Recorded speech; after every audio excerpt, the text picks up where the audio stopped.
What's going on, everybody? James Corbett here, Project Refit. So we have Chad with us today, and we also have a special guest, Alisha McAllister.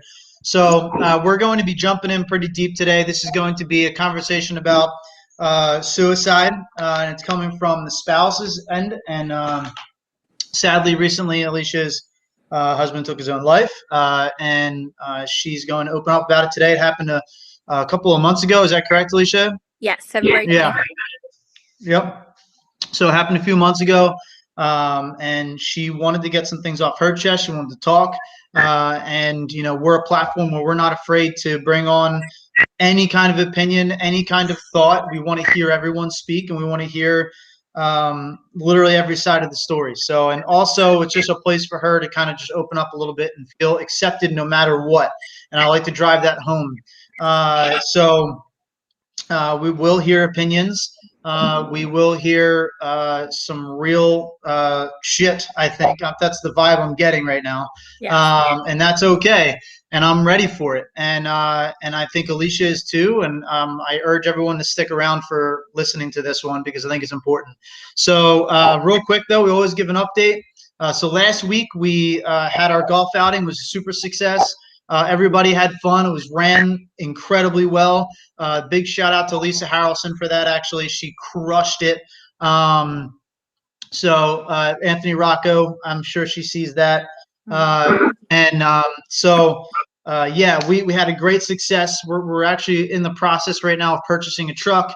We're actually upgrading it to a Chevy 2500 to be able to pull it with ease so the truck lasts longer. But also it seemed to reduce our costs too on the truck because I found some that instead of being like a 50 or 60 or more $1,000 truck, it looks like we're going to be able to kick that down to somewhere in the 40s, which is amazing. We're super excited about that. So anyway, all of that said, we're making moves. We're always making moves, and we're trying our best to do what we can for the spouses, for the veterans, for the active duty military, for police officers. I mean, firefighters, EMTs, for everyone, first responder, military, everyone. So all of that said, Alicia, go ahead. You take it away. I feel like you're just going to be crushing this thing. So tell us a little bit about yourself. I want you to just go. So do you? So I just turned 33 years old last week. Happy birthday. Thank you.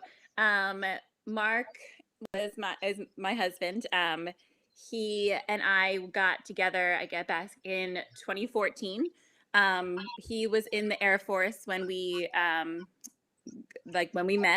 I actually moved a couple months in that September, moved out to Las Vegas, Nevada, because that's where he was stationed. We were out there for about a year. He was medically discharged in September of 2015. We moved back to Horsham, Pennsylvania after that, and we've been here ever since. In August 2016, we had our little girl, Noelle. She's 4.5 now. And then we got married November of 2016. So we were together for a long time. We went through ups and downs of all kinds of emotions, especially getting in and out of the military. The military definitely brought in, I guess the biggest thing you can say about Mark is that he was the most loyal person that I have ever met. And a lot of times it was to a fault. He thought that because he was so loyal to you, that you had to be just as loyal to him, where a civilian doesn't know the loyalty of a man in the military. So it was that was a big time battle in our relationship. He struggled with depression throughout his entire life. And then once he got out of the military, it became even more real.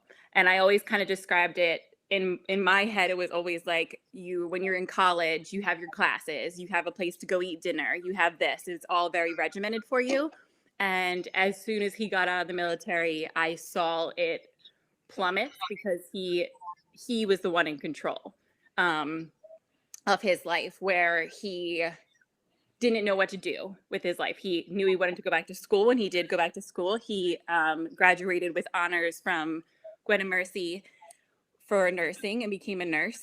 And he was actually studying to be a nursing professor to get his master's degree before he passed away.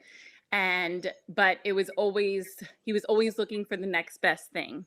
When something else ended, like the military, he wanted to go back to school. Once the school ended, he asked for our first separation. So we actually got separated back in May of 2019. And that's when things really started going downhill again.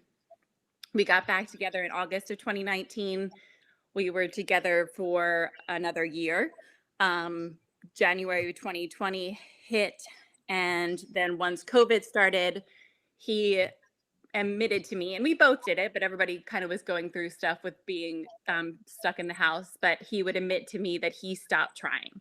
He stopped trying to watch what he would say to me. He didn't care. He just kind of, all the words came out, whatever it was mean, whatever, it didn't matter. He wanted what he wanted, and that was it. In May of 2020, he asked for an open relationship, to go sleep with other people. And so we tried to do that. It ended up becoming that the depression part of his life kind of plummeted big time again with that, because he was always trying to impress people. If the girl that he was talking to didn't like him, it was a big deal. And that is when the depression got violent, not towards me, but towards himself. We would be in the house and he would threaten to take his gun, and he would have it in his hands in his box, that he was going to leave the house and go pull outside of the police station and shoot himself in the head outside of the police station. And I would scream and cry to him that he couldn't do that because of Noelle and I and everything along those lines. And eventually he would come back in and calm down, but you could tell it never really left his head. And there was a couple times where I threatened to call the police, and then I had my phone thrown out of my hand, because like if I called the police, he would do it anyway, in front of me. And then August of 2020, it was my final straw. And while we were in the house, he was so angry, he smashed his head through the wall, like over and over again, while my daughter was downstairs. And I decided that was the time that we needed to leave. So my daughter and I left the house and we went to my parents' house. And then we were separated from August of 2020 and until the present day. Right before, I guess in November of 2020, he ended up getting COVID. He was stuck in the house for 2 weeks. The day before he was supposed to see our daughter, he told me on a phone call with our counselor that he earlier that day had the gun in his mouth. So I called the police. I told them what he said about before. If I called the police, he would do it anyway. So they had to surround the house quietly, and come in, take everything, and he was brought to the hospital. He was in the hospital for about a week, but it was a horrible experience because he had COVID. He kept testing positive for COVID, even though he was past the contagious parts. So he was never brought to a facility. He was brought for one night at the Abington Hospital's psychiatric unit, and it was a horrible experience. It wasn't anything that helped him whatsoever. I think it honestly made him worse. And he came home, and then from then on, it was kind of up and down. He would tell me that he wasn't suicidal, but now, knowing a lot more about him after he's passed away, I knew that he lied to me that whole time. They took his gun away when I originally 302'd him. Somehow he got it back. I still don't understand all of that at the moment, but that's a whole nother thing.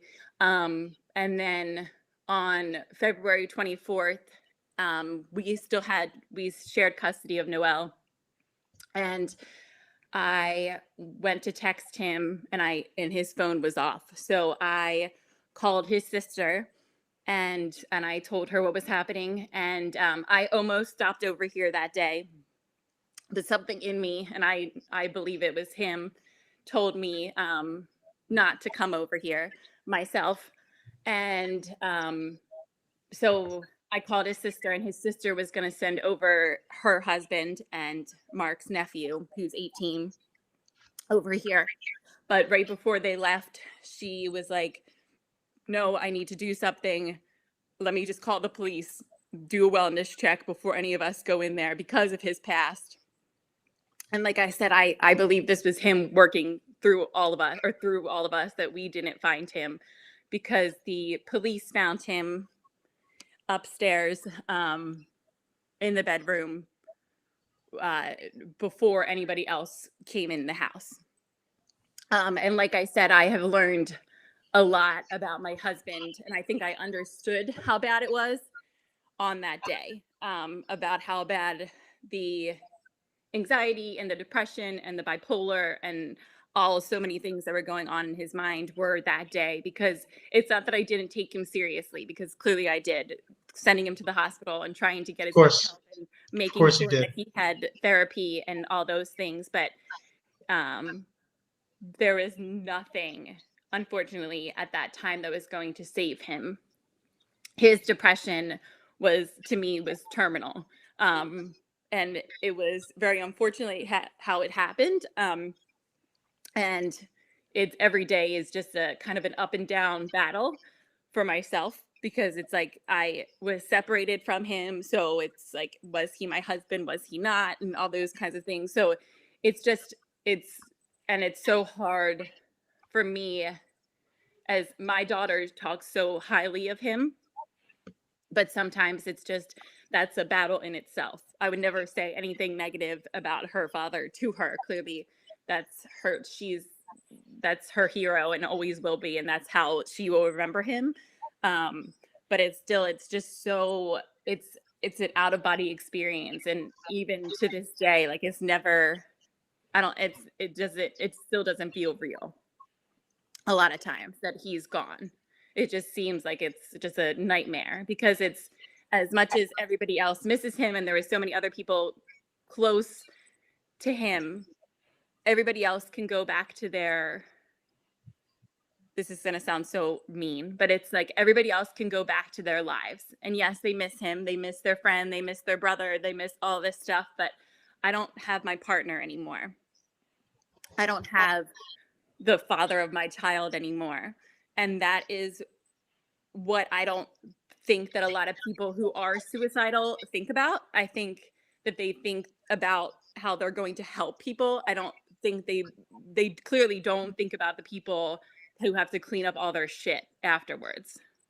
And literally like moving their clothes out of a bedroom, paying people to come clean up the bedroom, like just all those kinds of things. It's just, they don't think about who's gonna plan the funeral. And I'm not saying that in a selfish way. It's just, I think if people thought about it almost in that suicidal way, they might not be as willing to do it. Because to me, it's like, Mark, all he wanted was everybody else to be happy.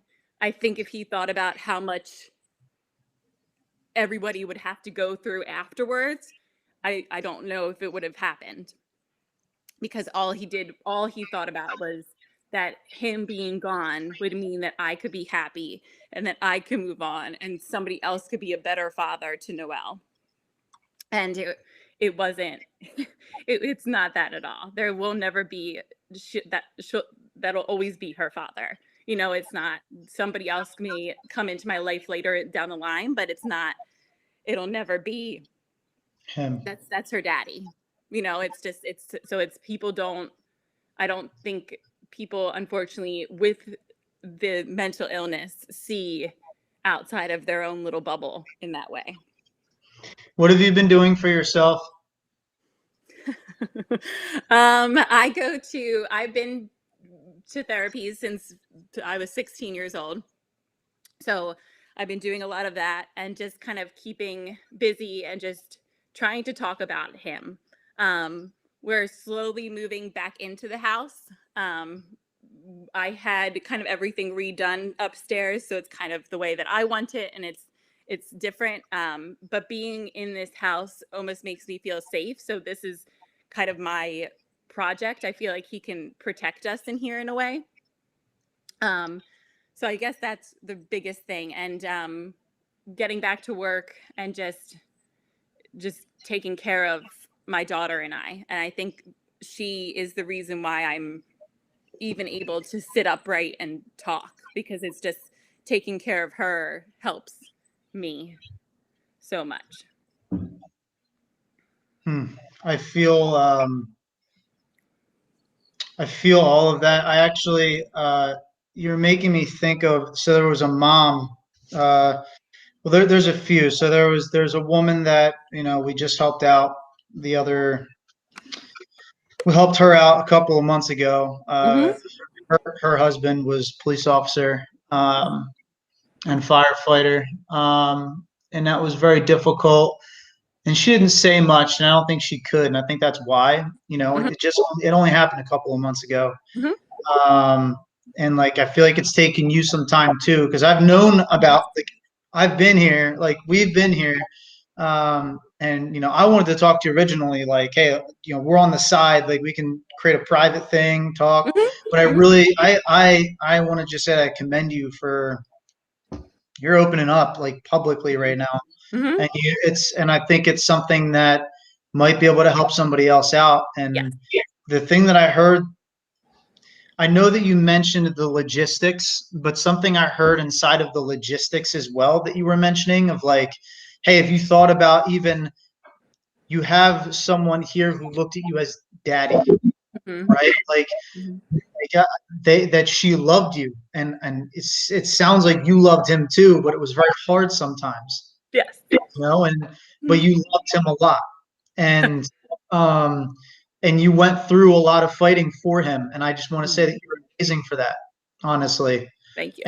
And it's recognized and heard that you were fighting, and not like a negative. By the way, when I say fighting, I don't mean that negative. I mean, Mm-hmm. you did something so brave. You actually stuck up for yourself too, Mm-hmm. and you took into consideration for your own daughter, your own safety, and your own mind.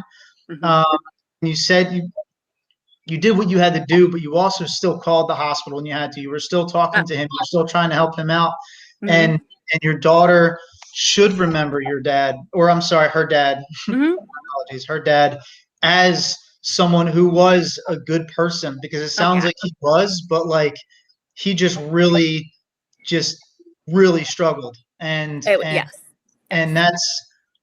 that's something a lot of us. I mean, it's such a difficult thing to answer, suicide, Mm-hmm. uh, and the answer to how to not have it happen. I mean, Yes. maybe this kind of conversation will have one guy change his mind and extend his Exactly. life just a Exactly. little longer. Yes. And when it comes down to that, I mean, like what are some of the, so you said that he was in therapy and everything like that too? Correct. Yes. Oh, Was there he was on medication? lots of different medication, and that was a part of it. We believe from the autopsy reports that he had a high amount of medication in his system, and his blood alcohol level was 0.085. It wasn't it He was 6'5", he was a big guy, but for anybody that is on those kinds of medications and multiple kinds, that one sip of wine or one beer can push you over the edge like that. So it was big time. I know, because I've seen him on a couple beers. He was a gigantic person. I seen him on a couple beers that it would have knocked him out. So I believe that the alcohol also mixed with the medicines almost gave him the courage to do it. And he was the kind of person, like I said, with the loyalty. Like, it was even loyalty to himself. Like, if he had this idea in his head that he was going to do it, he would have been like like a baby if he didn't do it, and he would have let himself down if he didn't do it because he wasn't loyal to what he said he was going to do. So it definitely was. There was a lot of different things to go on with that. That is an interesting perspective, actually. I'm looking for something to write that down with. The idea of being so true to your word. Mm-hmm. Hmm. Because it was just in our everyday relationship, it was like that. Said if I was going to say that if I was going to wash the dishes in 5 minutes, if those dishes weren't washed in 5 minutes, I was a liar. And I know that's not what he meant by it, but that's like just the loyalty to your word was to the extreme for him. And I know that was, and I don't know how you guys feel about it, but for me, it was the military in him. When he heard something, he took it to the extreme. He would have been the most loyal. He was the most loyal soldier and friend that you could ever have. So it's just like he took his word, and that was it. It was in concrete. It was going to happen. And that's what I kind of always did scare me when he said, before everything happened, that he was going to kill himself because he said it. So to me, when he said it, it was just, I was petrified because I was like, okay, this could really happen because he said it. It was, and yeah, it's just, that was another thing. He was a pain in the ass, and he had a temper like anything, but he never, ever lied to you about anything. So it was just when something was said, you took it seriously. Hmm. Oh, Hmm. that's tough. Alisha, I can't tell you how incredibly brave it is. I've got to agree with Anthony on this in his comment earlier. Like, this topic is such a heavy topic for obviously a multitude of reasons, which you articulated really well. And it's tough for me. I come from a limited perspective and understanding in the sense that I don't have a spouse. I don't have a child. So I'm limited in my scope of understanding of that. I can appreciate obviously certain things, but only you know what it's like to be in your shoes and to go through what you've gone through.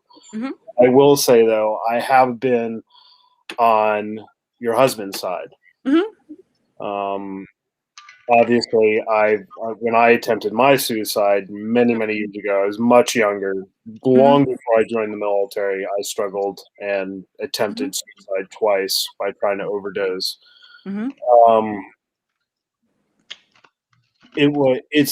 It's tough. I know, like, it's God, because it spurs at my own remembrance of that struggle and those demons. But it's you just get to a point where every little thing is so much of an exhausting battle mentally and emotionally that, and obviously I think everybody's case is different. Everybody's circumstances of why they're depressed and struggle with that demon is different. But for me, I was incredibly sick medically. I was incredibly depressed from social anxiety, depression, isolation. I mean, just everything in my head. And I just got to a point where I was like, I've had it. Like, why? What's the point? Right? If you can't see yourself beyond the circumstances in which you're currently mentally in, it's hard to transcend that obstacle to that next level, to prevent yourself, obviously, from hitting that final stage. And that, like, it's definitely selfish in a certain sense, right? In the sense that it's like you're trying to alleviate your pain, right? Because Yes.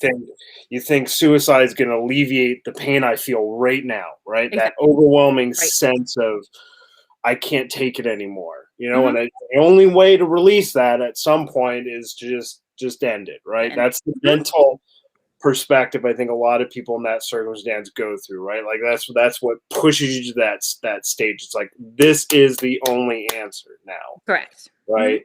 And it's like, I need to alleviate that. And then compounded on that is, I think, the judgment that we put on ourselves when they're in that position of like, I'm weak. Right. And if I'm weak, I'm not strong for the people I love. Correct. And that's and back to your husband's point on loyalty. It's almost like you're betraying your own sense of being a man, your own sense of being a loving partner, a father, because you've failed, right, in your own mind, because you're telling yourself you're at this weak point. So there's a little bit of shame in that then is like pouring gasoline on a fire, right? Absolutely. Yes. Because if you're a really prideful person, you're not going to want to go and say, I messed up, or I am weak, I am human, and that's and I don't know if your husband, I don't know your husband well enough. Obviously, you do, but 6'5" military guy, there's a kind of didn't leave the gym. He was But there's a nostalgic kind of nature to that, right? Of creating a persona of a physical presence of strength and stability, right? And such. And so like you put all that together and that just compounds the problem. And I just hearing your story, like I'm just going through it, I'm feeling so much of it because I went through some of that struggle myself. Absolutely. And I think the medical part of it, like being outside of being mentally ill, and then if you had medical issues, like he had multiple slip discs in his back where there was times where he could hardly walk because he was in so much pain, and doctors would just say like, well, you can get this surgery that you have to do all of this and have all of this downtime, or you live with it. And it was so hard for him to find a time in his life because of going to school and being a nurse and being the provider to do that. So then that put a damper on it because he couldn't feel like he could be that person, like he couldn't take care of us all the time. So, and he never saw like all the good he did. He only saw the negative because of his mental and physical ailments. So it's like, I think mixing that all together and then having COVID on top of it, when you're a severely depressed bipolar person, then not being able to see your daughter for 2 weeks. And he was saying on top of that, she was completely fine for these 2 weeks, that she didn't see him. Why should he be here? And that's where I believe where the COVID and the physical illness part of it also comes in, because it's like, no, that wasn't true. We were FaceTiming him multiple times a day, talking to him constantly. Daddy was still there. Just because he wasn't physically there doesn't mean anything. Like, you know what I mean? It was that Daddy was still in her life. That's why she was okay. But it's when physical illness is on top of it, so that's making you not be the person that you think you should be. I believe it makes it even harder for the person who has mental illness. Absolutely. Because I mean, feeling paralyzed to help the people that we love most in our life, I swear, is probably one of the most tormenting aspects of the human spirit, for sure. And it's difficult, right? Because if you love somebody, especially on an unconditional, committed, perspective, you want to do everything you can to alleviate things and make things better, make things whole. But then we're faced with the reality that we control 50% or less of any given situation at any one time, right? It's always more than one party, and if there's only two parties, you control 50 or less percent of that outcome. The rest of it is on the other person, and whatever percentage to fate destiny, whatever you want to call it. And that's tough. That's a harsh reality, obviously. Yeah, it really is. To accept. But one of the ways I have struggled with that aspect of, because I'm very German by nature, and with that, so is he. Yeah, well, that adds to it too, because Germans are very much about control, right? Like, predictability and strength, stoic, non-emotional reflection, right? So add 6'5" and a mean bench and squat to that, and and it's that's a lot to contend with. Yeah. But one of the ways I think I went about getting to a point where I was empowered enough to not be tormented by that reality is to remind myself of a Mother Teresa quote. And I laugh every time I hear it, but because it's true. But and not to preach at all, I'm just coming at personal perspective on this, but it's the adage. She said, "Oh gosh, what was it? I might butcher it, but I'm going to do my best." God gives us no more than He knows what we can handle. She just wishes He didn't have so much confidence in her. Yeah. And so, that is the truth. Absolutely. And so I remind myself of that quote every single time I'm faced with something that seems so impossible, so terrible in its consequence, that it's hard to wrap your head around it and know where the light is at the end of that tunnel. Absolutely. Keep going. And fortunately for you, in this set of circumstances, you have one of the greatest things to keep you going, and that's your daughter. She really is. She's the living embodiment of the best side of both of you. Yes, exactly. How are, like, I asked you what you're doing for you, but like, how are you? Like, what's going on? Because let me ask you why I'm asking that question right now. As Chad was talking, I almost felt like you're like, yup, saw that, yup, saw that, yup, I remember that happening to my husband, yup, I remember that. Like, there's a lot of thoughts that were going on there, and I don't know if I'm right about that or not. Am I right about that, or? You're right. Absolutely. Okay, because it felt like, even with your smile that you're giving, it's like almost like a, yep, like fucking, that's it. Like, it's not like a happy smile, it's a fucking, there it is smile.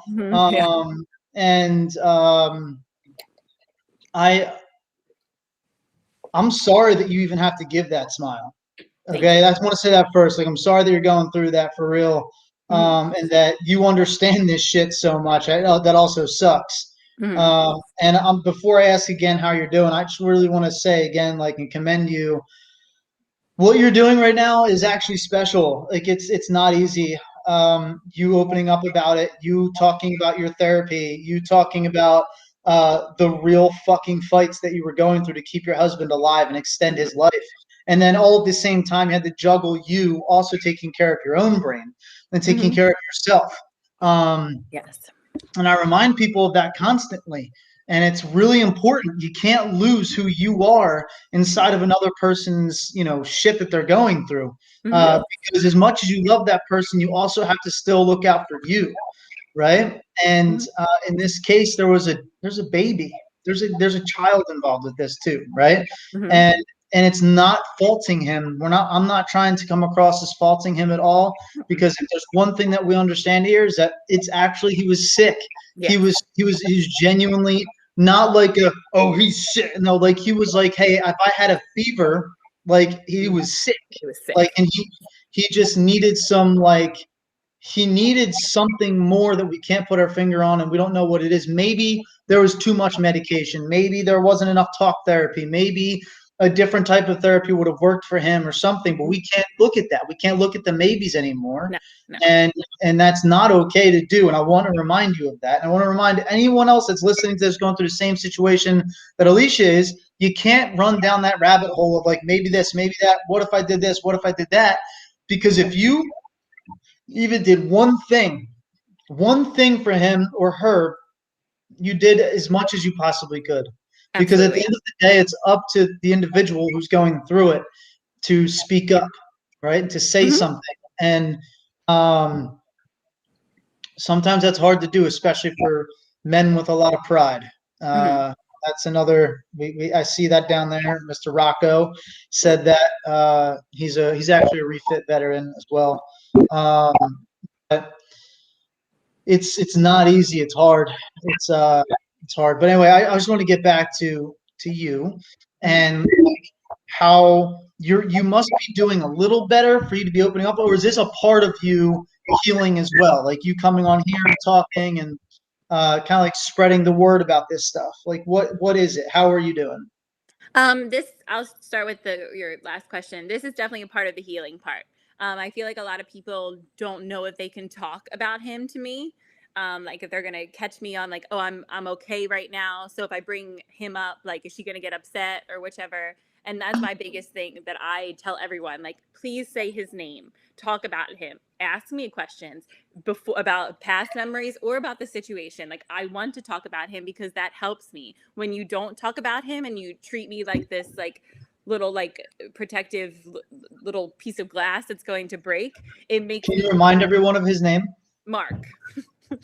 But it's just I say it out all the time. If I say something, I say Mark does this, and because I want to talk about him, because if I think that you're forgetting him, that's gonna hurt me. And that is something that like it's very hard. Don't forget Mark. Yes. So it's like and how I'm doing is a very good question. Our whole relationship was about him. It was about him getting out of the military, what he was going to do next, what was going on with him. If somebody asked me like, oh, what do you want to do in 5 years? I would say, well, Mark's going to be finished school and then we'll do this. And it was never, what is Alisha going to do? So to be honest with you, I don't know what Alisha is going to do. And I don't know how I am.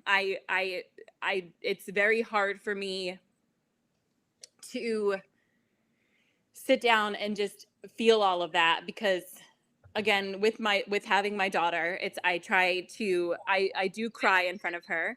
I do like in different periods of time. And I try to feel things, but a lot of times I don't have time to, or I talk about it in therapy. And if I'm in a good mood that day, then it doesn't really all come out. So it's honestly every day is a little bit different. So I'm just honestly trying to figure out how to be just Alisha than to not live for Mark, because it wasn't anything against him, but like we said, he was sick. It's like anybody that when you kind of do lose sight of yourself when you're taking care of somebody. And my daughter, who is probably, and I'm definitely biased, but is probably the smartest 4-year-old that I've ever met in my life. She has severe anxiety and has severe fear of the unknown. And we take her to different occupational therapists and different things like that. And take her to like TheraPlay, it's called, to help her with that. So along with taking care of Mark, I was taking care of her. So it was, and Mark would always say like, well, you can go back to school, you can do this, but it's like, I didn't have time to do that. I mentally didn't have time to do that. God bless you. But so it just was always, thank you. It was always something else going on in my life. And I am trying to figure out what is it that I want, how am I doing? And how am I really doing? And I am slowly figuring it out, but it's just every day is just a little bit different. Lisa, to that point, you've got to constantly remind yourself that it's okay for you to ask yourself, one, how you're doing, and two, what do you want for your life and for your daughter's life? I've met. There was a person who I met many years ago at a veterans event in DC, and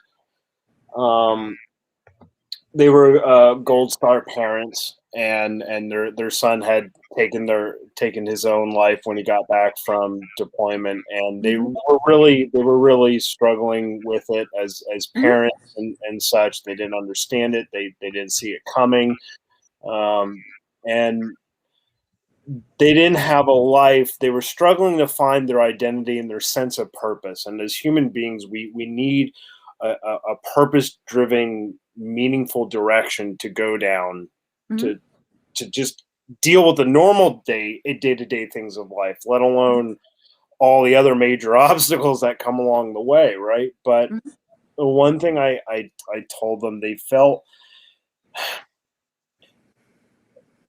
they were still clinging on to him being with them, like in a way that they were in denial that it had happened. I'm not saying that's the case here at all, but no. I hear that. Yeah.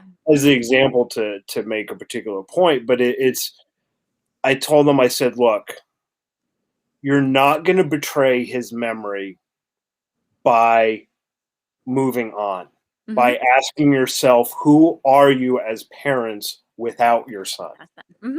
It's not betraying their memory. You know, I think they didn't want to ask that question of what their life looked like outside of that situation that occurred with them, because then they had to admit and confront that it had actually happened.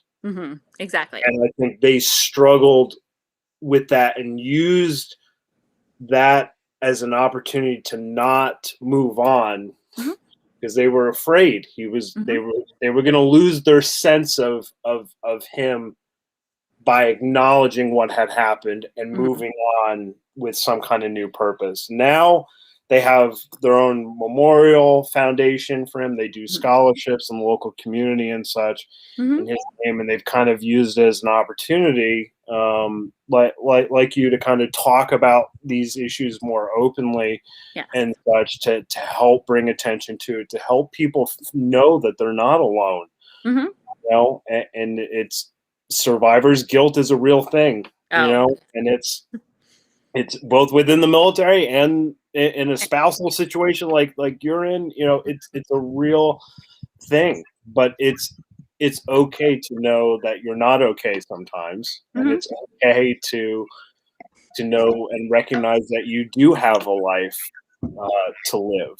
You know, it has a different perspective, obviously, now, and a different angle and purpose. It will be more challenging, obviously.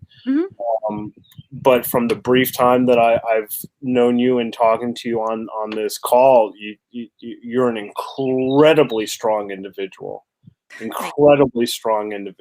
I have no doubt that no matter what you, Alisha, decide to do, both for yourself and for your daughter, will be a loving, wonderful testimony to the memory of your husband, and will be a beautiful thing for years to come to remember him by, and to set an example for your daughter. You're an incredibly brave woman, and I'm blessed and honored, truly honored, to be able to talk with you today and to hear your story. So I really do appreciate it. So he was amazing, and that's what I always say. It says the man said it like it was, and he had some vulgar things to say about a lot of stuff, but we all do in the military. Yes, exactly. That's how we talk. With his daughter, it was just, there was nothing like I've ever seen before, just with her. And it's exactly, and that's what I continue to be strong for, is that man, is that the person that I saw, that I knew that he was deep down.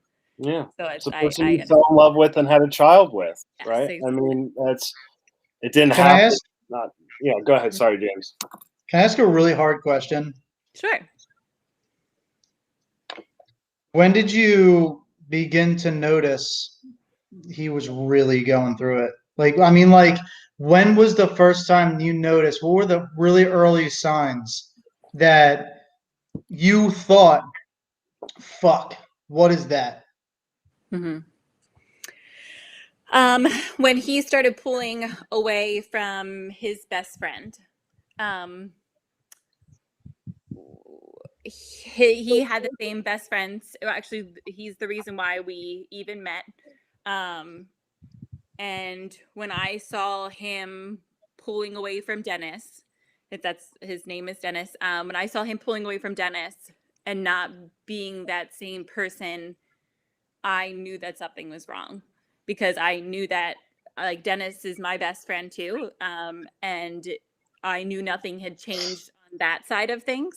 But I saw things changing on Mark's side.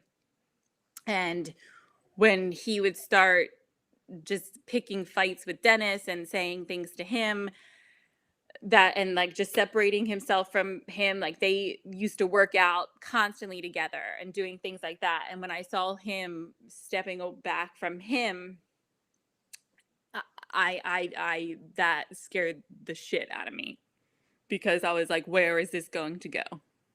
Because there was nobody else in his life, especially because it was after we separated. There was nobody else at that point in his life that was as close to him as Dennis and I. And when he started separating from the two of us, I knew that there was something really wrong.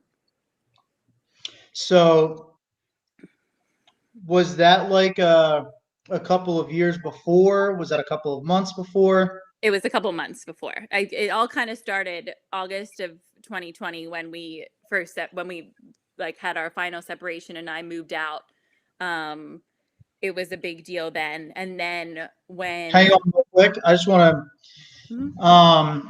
I was afraid you were going to say that, Mm-hmm. and here's why I'm afraid of that. Okay. This isn't something that just started in August. No. Okay, it didn't start when you left. Mm-mm. Okay, it's not you. It Sorry. Sorry. No, I know why you're laughing. That's no offense. It's not. And for anybody that's like watching or listening or whatever, that's not. I'm telling you right now. I can tell that's not like a happy laugh. That's not like you're laughing at him or in his memory at all. I understand completely. Don't ever apologize for that. You're okay. So that isn't right. Like there Mm-mm. was something even years before that where something was beginning to really get to him, because you mentioned a couple of times actually the timeline started, it sounded like, in 2018. Yes. It was around then. He always would say, before we started dating, he always had depression. When he was deployed to Afghanistan, and when he got back, he said it was like when he would go drinking or do anything that was like, it was pretty much, the biggest thing was when he would go out drinking with his friends. He was stationed in Spangdahlem, Germany. They had the same pub they always went to. And the next morning he would get up and we would call it this, like, this isn't funny that we made a joke out of it, but we knew what each other were going through, and we would call it post-party depression, because alcohol brings you down. So the next morning he would wake up and he would literally sit there the entire day. And he did this until the day he died. He would sit there the entire next day thinking about every little thing that he did, because he was so anxious and scared that he said something to offend somebody, or if he did something wrong. So he would literally pick it apart, and it didn't start until after he got back. So there was little things that, I guess you're right, that did start it from the beginning, but they were just such a part of our lives that I didn't see it as Didn't something. notice. Exactly. That was something that stood out to me in that way. I think there's an interesting point there, in the sense Yep. that not only is it in terms of a German nature, just because I can relate, but also obviously from a military side, Mm-hmm. where, especially in a forward deployed area, the ratchet of expectations of perfection are incredibly high, because sometimes it can be that unbelievable minor detail that you miss that can cause someone to lose their life. And that's obviously what creates a lot of survivor's guilt, right? It's that post-event reflection of, could I have done this? Could I have done that? Should I have done this? If only I had done that. You try to. We're so prone to trying to rationalize the voids in our knowledge and wisdom of life so much because we as if we can reason it in our brain, then we can move past, right? Yes, but it's exactly. the if we can't rationalize it, it's like the puzzle that's all there except for one little piece, right? Exactly. I can't find that last piece. I don't know where it is, and then it's an unfinished puzzle, right? It just never stops. Right. And that's kind of, that's just naturally how our brain works, but go both good and bad ways, obviously. But I think the military compounds a lot of that because everything is attention to detail. And if you don't, people die, right? And I think he was in weapons in the Air Force.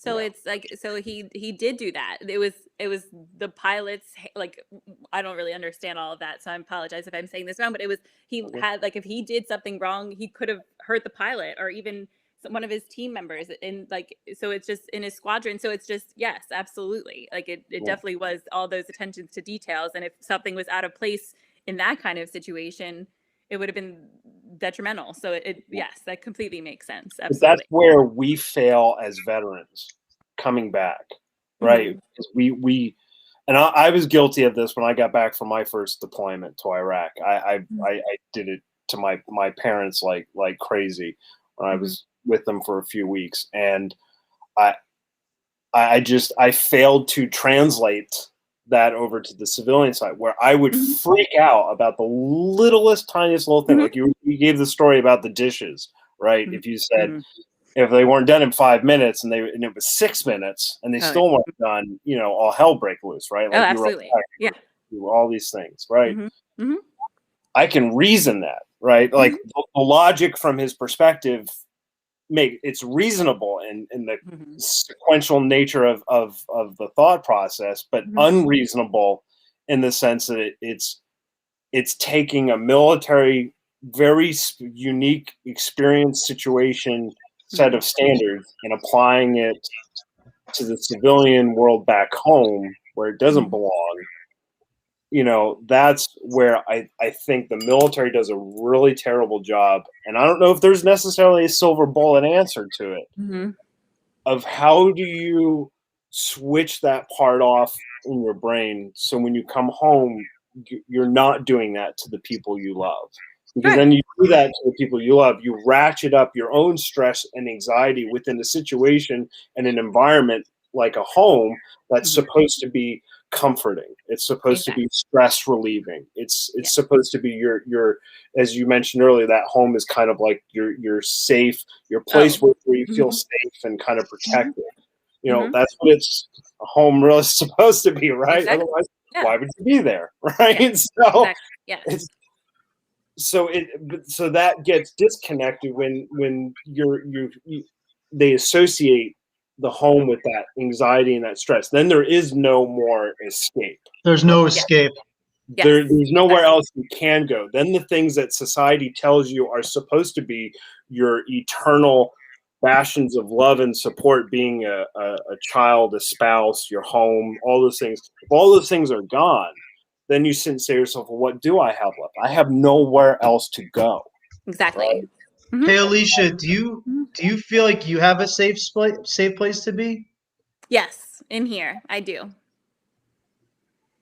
And some people probably think I'm crazy for moving back in here, but I feel crazy, or I don't feel crazy in here. I feel safe. Don't worry about what people fucking think. Yeah. Most people, including myself, my opinion of another person actually doesn't fucking matter, because like at the end of the day, it's the person and how they feel, right? And I slip on that. I'm sure you do too, and Chad and everybody else. And if we're doing our best to be happy for ourselves, then that's all that matters. And if that's where you feel safe and you feel comfortable, that's good. I mean, what are some of the, so here we are. Okay. So here's the setting. You know, Alisha, you are a widow. You have a husband that, by all standards of everything else that he was struggling with, sounded like he was a fucking great dude. Um, and he just started to really slip real bad. And I mean, I have my own personal thoughts of some things that you shared with us that kind of relate back to the whole, like, the loyalty and the pride and other things. He was not doing himself any favors in some regards to that, to helping him. And, but that doesn't mean he was a bad person, right? No. And it sounds like he wasn't. It sounds like he also loved you, and he just began to. We call them demons. A lot of people call them demons. The demons began to really just take him, and like, and I'm not talking devil. I'm not saying this dude's going to hell if you believe in a hell or a heaven. I'm not saying that. I'm saying that there was some really dark things that were happening inside of his head, and he was forgetting who he was. And I think that I wish there was a way. I wish I could give you an answer for why anybody ever does that, and there's not. It is there is another side, another voice or something that's happening inside of the head that attacks you consistently. And I want you to know that if you ever feel like you're having that happen to you, where you're attacking yourself, one thing that I've been able to do successfully for myself, and I'm going to give to you, if that's okay. Can I give you? Please. Okay. Because this is not about me. I'm not giving this example for me. This is about you. This is me just potentially giving you something that might help. That's all. I like to say, I've been getting overwhelmed a lot in the past, like, month or so, 2 months or so, with even doing everything here at Project Refit. I love what we do here. I do. I love that we're giving you a place to speak. I love that we're giving all of those. I'm very grateful for. I can't even believe I'm in this conversation with you sometimes. I'm not even joking you. It's very hard for me to believe. There's a Project Refit logo right above my fucking head right now. And like, we're growing in the way that we are, battling against suicide, saving people's lives. What I'm doing, by the way, now this is an aside, me talking an aside now, what I just did inside my head is I started talking positive. Because I started saying all the things I'm grateful for. All the work is worth it. All the things that I did, right? Like, I'm going through a lot of shit, and I'm still going to continue to go through shit. I hate dealing with paperwork. I can't stand paperwork. I fucking despise it, but I do it because I know that it leads to conversations like this. And I want you to find and I think you do have a why in your daughter, but I want you to find something else beyond your daughter. I know it sounds weird. I know it sounds like, some people go, it's shitty advice, like, shut up and listen, So the reason why I'm saying is because you also are a person still, right? You went through a real war, Alisha. You were really fucking in a war, in a mental, you were in a place of feeling unsafe. You were in a place of feeling, what's going to happen next. Like, your anxiety was through the fucking roof. I mean, like, you hear guys talking about firefights and shit like that, and like being in combat, their senses are heightened. They feel like they're under threat constantly. They don't know what's going to hit them. They don't know where you were going through a lot of the similar things. Okay, you were going through a lot of similar things, brain pattern wave wise, before any combat veteran jumps down my throat or anything like that, which doesn't normally happen, by the way. I'm just saying for those that might. Many of them are very understanding. But anyway, so you were going through that brain wave wise. You were going through a lot of shit. Okay, a lot of anxiety, a lot of feeling threatened, and you are now coming down from that. Okay. Yes. And I'm very happy to hear that you have a safe place inside of your home, home, yes. Like, okay, it's your home now. And it will forever be Mark's as well. By the way, I've noticed your necklace, M and N. So that's very, I mean, I hope you hold on to that for a long time, because it's a beautiful memory. And I think that from my perspective, for you finding who you are and what you enjoy to do. For me, it's photography. I fucking love photography. I love it. I'm actually sharing it more with the world now than ever before. I never wanted to do that because it was for me. But I'm like, how selfish of me though. Like if I think I'm good, I want to share this shit out with the world, and I want other people to enjoy it too. Yeah, you are good, James. You are good. Thanks, man. I appreciate that, Chad.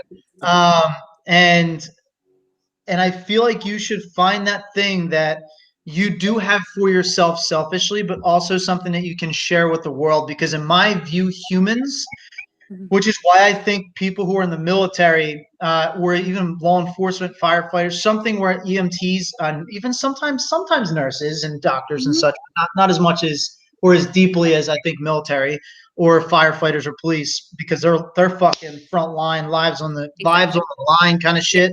I think they found the meaning to life. And honestly, it's going to sound super ridiculous, but I think the meaning to humanity and humans' lives is humanity, is moving it forward. We're supposed to procreate just like all other fucking species do, but we're supposed to procreate and then help each other move forward. We're supposed to have peace with one another. I think we're supposed to have I think we're supposed to move humanity into a future where people can collaborate better. Right. That's what I think the meaning of life is, which is why things like Project Refit are so fucking critical. And things like your story is so critical to helping even one person. Right. Yes. So I think you need to find what is your personal like mission.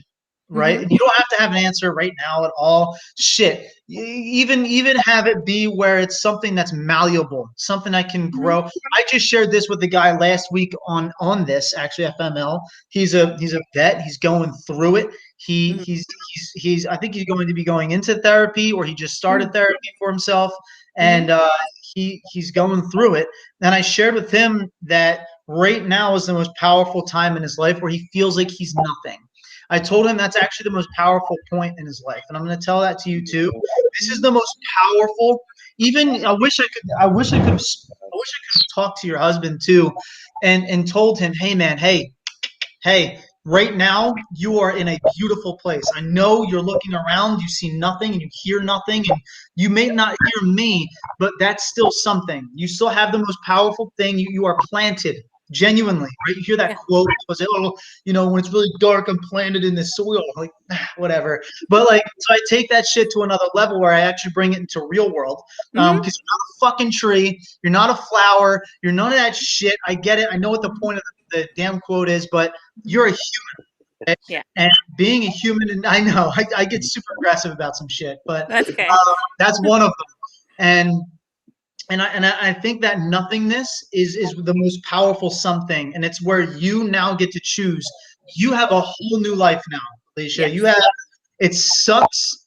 The reason why you have a whole new life is fucking terrible. And it's not an excuse for anyone listening to this. If you are contemplating suicide, you are also in that place right now, and you can provide a more beautiful life for yourself, which then will be a more beautiful life for whoever is around you too. You're not going to improve anybody's lives. You're not going to improve anybody's lives by taking your life. Let me just make that real fucking clear because I immediately in my head thought, hey, somebody listening to this might think like, oh, well, then I'll just kill myself. It'd be better for my loved one. Fuck no. That's not what I'm saying. Alicia's going through some deep shit right now. It is not easier for her. She loved her husband. She loved her family that she had, even if she was fighting for it. And all she needed was her partner to come back, right? And that would have been very hard. And it sounds like you would have been willing to fight with him anyway to continue it. So it's none of it makes any of this shitting better. What gets better is you need to choose for yourself. Anyway, back to you, Alisha. You genuinely have a chance right now to create a new life for who the fuck you are. It might be you might become an advocate for fuck suicide, right? Like you might be, which we're going to start, and we're going to continue to say fuck suicide. I'm going to get that shit on the side of our truck somewhere too when we get that bitch wrapped. I'm going to tell the whole fucking world fuck suicide, fuck stigmas. All that shit. I want skulls and curse words, and I want to be out there, right? Like that's That's Fragile, man. Like we have to. People are saying fuck cancer. Why aren't we saying fuck suicide, right? Absolutely. So I think that we need to, I say we because I'm like, I want to be with you in this, and like, don't forget us. We're always here for you. And there's tons of great organizations. Even if you find a whole other organization that you love, I got your back, Rocco. No problem, bro.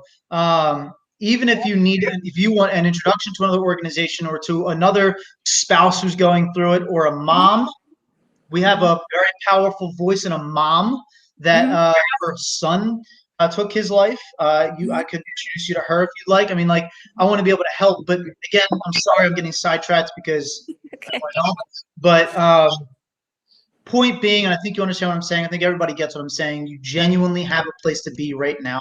Yes. To become who you have always been able to be. Absolutely. That's it. I just had to punch that through because I did a lot of listening. I just sat here silent. I think I spoke for like 5 fucking minutes the whole time. So I had to get my spiel out to let you know this is what I heard and this is where I see you. And I think I'm beginning to find this very similar pattern between. And I mean, we'll see how we can take this and maybe work with the university one day to do more studies and make this shit a little bit more serious. But there's a pattern right now of this before and after where there's these connections where your life, Alisha, your life ended. Oh yeah. Your life is over. Whatever you thought you had. There's no going back to normal. Nope. No more. Absolutely not. Your life ended that day. Right. And you have a whole new life now. It's going to be fucking hard. It's not going to be easy, and that's okay. And you have a lot of people that are here to support you. And I want to repeat, don't forget Mark. Yeah. Right. Like you don't want to forget him. You don't want to sweep that idea of him under the rug because he sounds like, again, like he was a great fucking guy who was sick. Yes. And I'm sick of hearing people mixing psychotropics with alcohol. The more that I look at alcohol, the more I fucking hate it. I know that I drink it sometimes, but like that's seldom. I fucking hate it. Like the more I get to know it, the more I'm like, man, why are we drinking? Like fuck that shit. Like it's so detrimental in so many ways. Powerful. I'm sorry. This is powerful. And it's poignant, especially for after coming off of Memorial Day weekend. Memorial Day weekend's always a struggle, but the one thing I tell people a lot of times, I talked to a group of people a couple of years ago about what Memorial Day was. They asked me what it meant to me, and I just said it's not a day, it's a process. Yes. And it starts with the flash of a muzzle, a flash of an explosion, or whatever the case may be. And it moves on to the ramp ceremony. It moves on to the funeral, to the first birthday, the first Thanksgiving, the first Christmas without them there. Like, it's a process.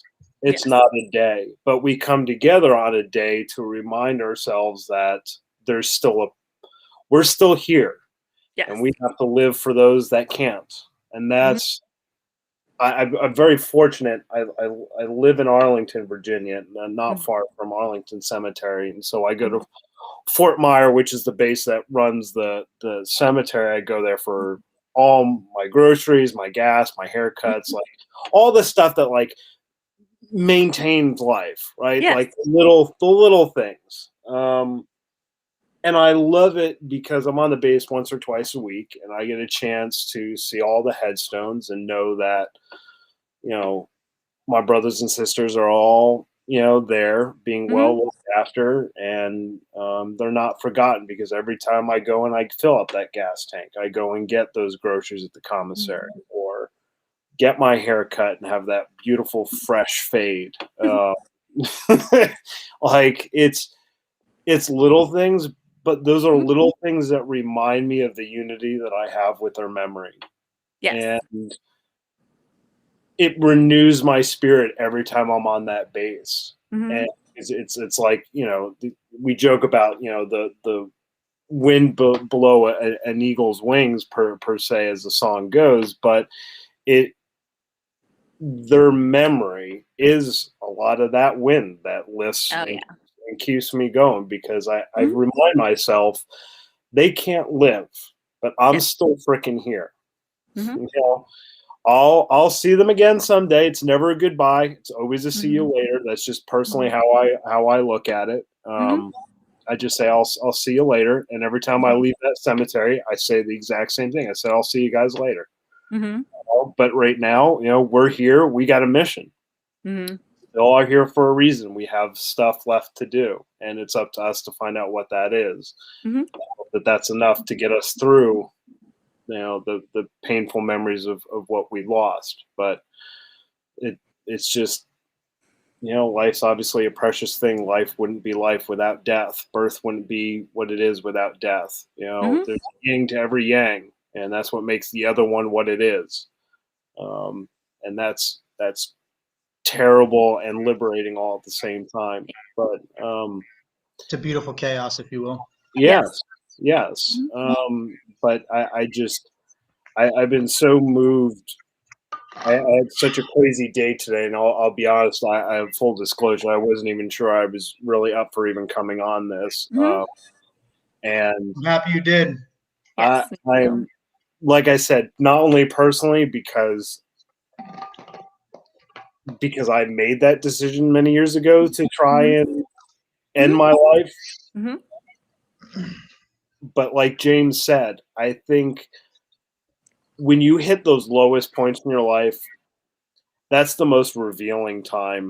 That's the most empowering time, because you're literally stripped away of everything. All there is left is just you and your humanity. That's it.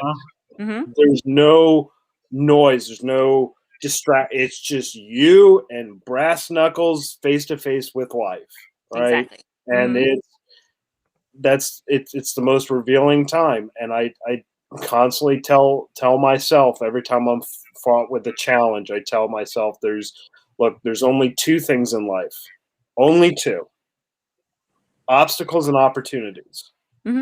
And either one of those can be true. It just all depends on my perspective of it. Exactly. Yes. And it's an oversimplified version of life and the philosophical nature of its construct, but I think when you boil down to it, perspective is the motivation for action, and it's how we perceive the world that dictates so much. So simple doesn't mean easy. That's for damn sure. Nope. The simplest things can be incredibly frustrating. And I'm sure anyone who's obviously lived in general can tell you that, but especially people in the military, when you go through basic training, you do certain things. It's like, well, following instructions is easy. It's simple, but not necessarily easy, right? So, but I'm so moved and so blessed to have met you, Alisha. And like I said, the strength that you have is tremendous, and I hope that through whatever journey and path that you're on right now, whatever you lay down for yourself to walk on, I just hope and pray that you're left with only the amazing, beautiful, joy-filled memories of Mark, and the laughs he would make you laugh, and the smile he would put on your face. I surround yourself as much as you can with that. Live your life, obviously, but I really just hope that you're just surrounded by that love as you move forward to whatever it is you decide to do for yourself, and that will be whatever it is you choose to be, you know. And I obviously, as always, we're always here for you. Thank you. Any way that we can help you fulfill whatever it is you want to do in life, just reach out. Literally. do what we can. That's not an empty thing, by the way. I want to make it really fucking clear too, Alicia. That's not like a organization here saying like, "Boy, we're here for you." No, like fuck that. Like we're here for you. Like you are a part of the Refit family. Thank you. I'm driving it home. I'm reiterating it again. We're here for you. We're here for you. We're here for you. And I fucking mean that. And I also want to say too, in these memories, of course, keep the good. But there's nothing wrong with remembering those signs. Okay. Yes.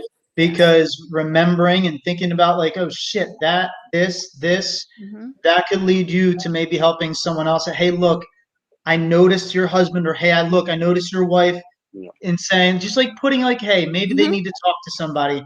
Being brave enough to do that too is also what's different. Being brave enough to speak up, and you have that callousness now. You have the understanding, as Mr. Rocco said over there. You developed a type of callousness now. Not a bad thing necessarily. You just get it. You understand what pain is like. You understand what having even a battle inside of a brain is like.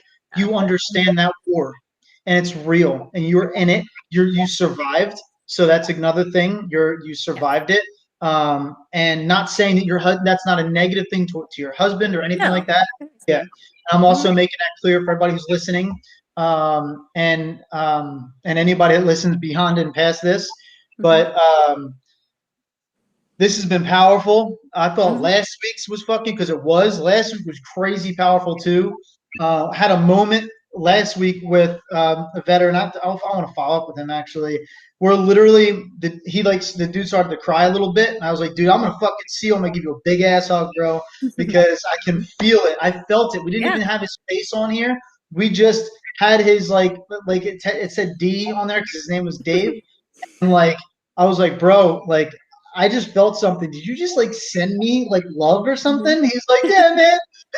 He's like, I've been doing a lot of like meditation underneath the copper triangles and shit. He's like, I was actually trying to channel love to you just now. And I was like, well, briefly enough, I felt all of it going. I literally felt, I stopped what I was saying, and I was like, what the fuck was that? I like looked behind me. You can see it all. Like, I was like, what the fuck? Like I felt everything. So I'm trying to channel it now to you, maybe. Like, hey, and send you a big ass hug. Anytime you need anything, Alicia. Are you from Jersey? I'm in Pennsylvania, so not far. Yeah. Cool. You're right nearby. If you ever want to hang out, you ever want to like talk, you ever want to come out to an event with us, we're always going to be here to talk to you. We're always going to be around and available. We are launching our mobile base shit soon, which is dope. So you can come out and fucking hang out with us and hang out with a bunch of other people that just get you. All right. Yeah. Your daughter's invited, of course. families, everyone's welcome. Todd's also been Todd is your cousin. He spoke very highly of you. I mean, when this happened, he contacted me, and I was like, bro, put me in touch with her. And he did, and he got that done. I think he was waiting to make it like he wanted to make sure that I guess you were on proper footing or something like that too. Yes, so I'm really grateful to finally have met you. Yes. You obviously have a lot of family that loves you. And just add us to the list. Thank you. All right. This is great. Yes. All right, cool. So thank you, Alicia. I think this is a great time to sign off. Do you have anything that you want to say? Because we did cover the selfless thing. Yes, we did. That was my biggest thing is getting that point across, and it's just live every day to your fullest. And that's what I'm going to say, a corny quote now, but it's when people say it's like hug your loved ones, fucking hug them, because you don't know when the last time is that you're going to hug them again. Yeah. No matter if it's suicide, if it's any kind of freak accident, just hug them and love them. That's it. But yeah. I love you, all of my friends and my family. Just want to throw that out there. That's deep. And it's scary. It's scary too, though. Yeah, it is. But it's just how I every time I see people now, I give them the biggest hugs. It's like I don't say it like, oh, this could be my last one, because that'd be real creepy. But I just like I have to do it now, and it just makes me feel so good, because it's like I didn't Like I'm not gonna like I didn't hug him the last time I saw him. So it's like that's just my biggest thing is I will hug everyone until the day I die. Big time. I love that. Yeah. Mm-hmm. But no, thank you guys so much. Appreciate it. I love that, Alisha. I think that's really sweet. The way you just drove that home, like I've heard people say that before, but the way you just do you beat your I know we're supposed to be ending right now, but I have a question.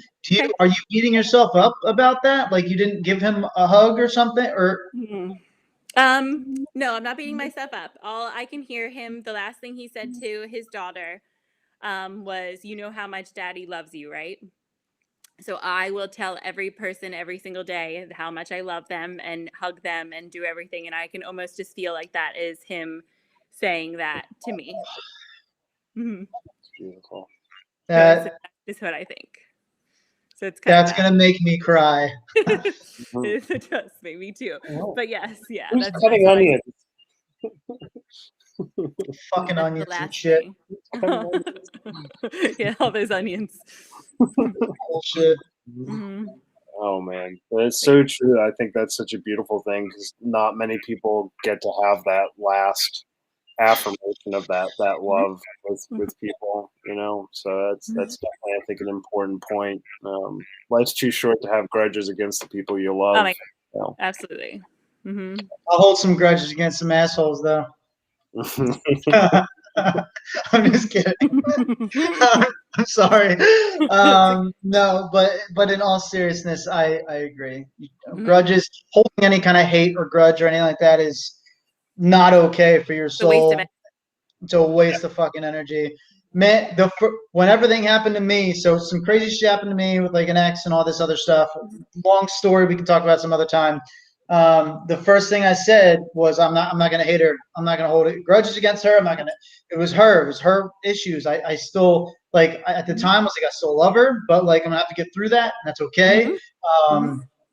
You know, and she even said to me, when like, I know you hate me. I was like, I actually don't. It's actually the hardest part about all of this is I don't hate you. Exactly. And it's just there's so much love that's still there, but like, you know, too bad.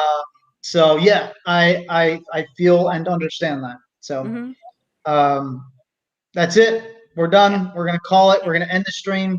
Thank you everybody for tuning in, checking it out.